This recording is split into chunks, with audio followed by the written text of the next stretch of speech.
So in this video, I'm going to show you how architects transform a building grade box that looks like this into something that looks more like architectural and more sophisticated and more elevated. So let me share my screen here. So first, most houses start like a box, and that is fine. It's fine to start with a box like this, but the problem starts when you start calling this as your final house. This is not a final house. This is still a very raw massing that needs a lot of work. Now, when you look at it, everything looks like it's in one single plane. The garage, the windows, the door, everything is on the same plane, is on the same two-dimensional level, and there is no importance. There's no hierarchy. The eye, when it looks at this facade, it doesn't know where to look first. Nothing is dominant, nothing is secondary, nothing is tertiary. Everything is one giant thing. But when you're an architect, what you want to do is, as soon as you realize that your facade is lacking depth and is lacking hierarchy, you're going to start subtracting and adding masses and volumes. So what you're going to do is you're going to start carving things out. Think of it as a sculpture. If you have a piece of marble that is round or squarish or something, you're going to start removing things from it.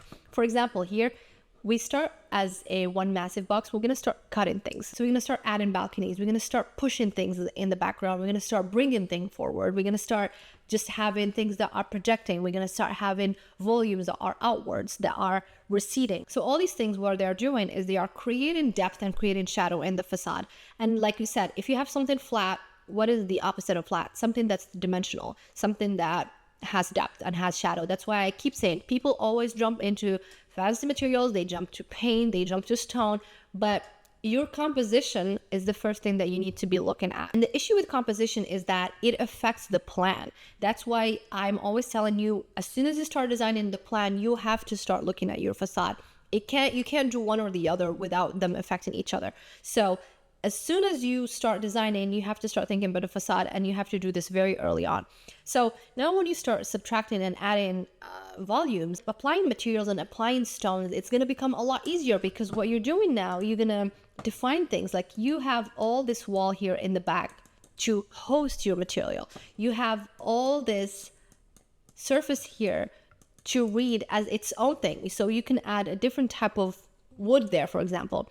When you're going to start having these cantilevers, then you have a place where you can put your soffit material there. So now, instead of just like, if we go back and look at the first one, now, like if you're going to start adding wood here, then where is the ending point? Like there is nothing that's like breaking this and making this read as one thing.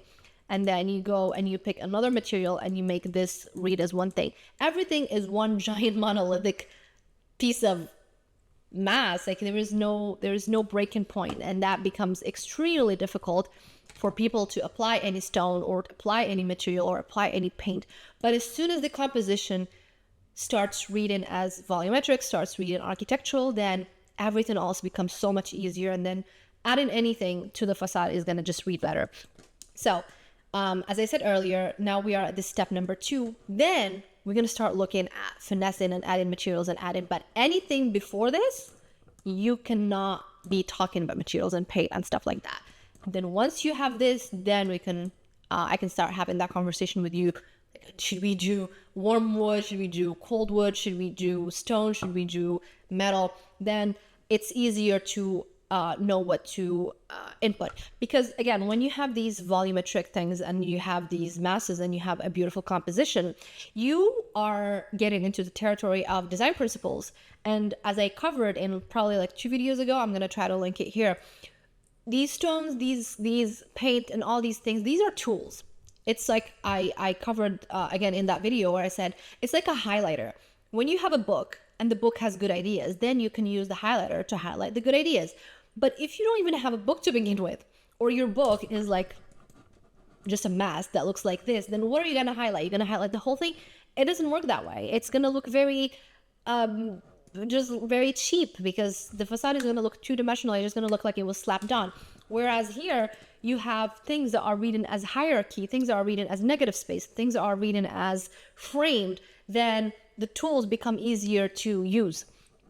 Again, so like I said here, now that we have this thing framing around, we can start doing some wood. We can start doing some vertical elements.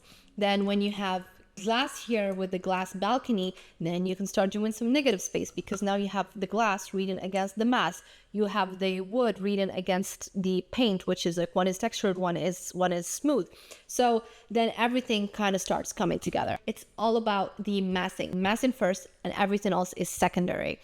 It's never the other way around. I can literally design you a great facade with cheap material if I have good composition, but I cannot do it the other way around. I can never fix a poor composition with expensive material, but I can always improve a good composition with just basically any kind of material if I really want to. So always when you're trying to add the depth, you're gonna use a couple things that are gonna create that depth and that shadow into the facade. And that could be recessed entrances, that could be covered balconies, that could be outdoor terraces, that could be window recesses. You can have a second story volume that are cantilevered over the garage. You can have a roof plane that can extend beyond the roof line and the building line. These are additions that actually start transforming the facade into a more complex composition instead of just a one massive concrete block. But you have to be very careful. We don't want the building and the facade start looking like it was just assembled and it was just like a bunch of volumetric things that were thrown together, but it needs to feel like it was curated, it was composed.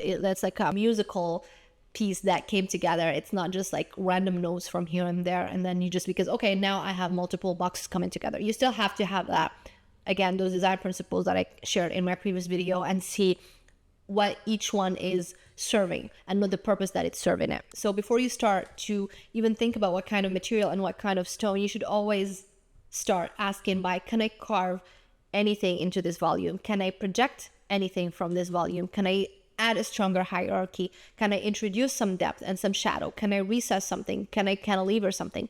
These are more important questions to ask yourself over questions about, should I do dark stone or should I do light stone? Again, always go back to the composition until you feel like the composition is fully designed. Then we can start talking about secondary things. So that's pretty much everything I wanted to share with you today. If you're interested in learning more, feel free to go check out my other videos. And if you want to work with me, you can fill out this form here and I will get back to you. And last but not least, don't forget to like, subscribe, do all that stuff, and I will see you in the next one. Bye.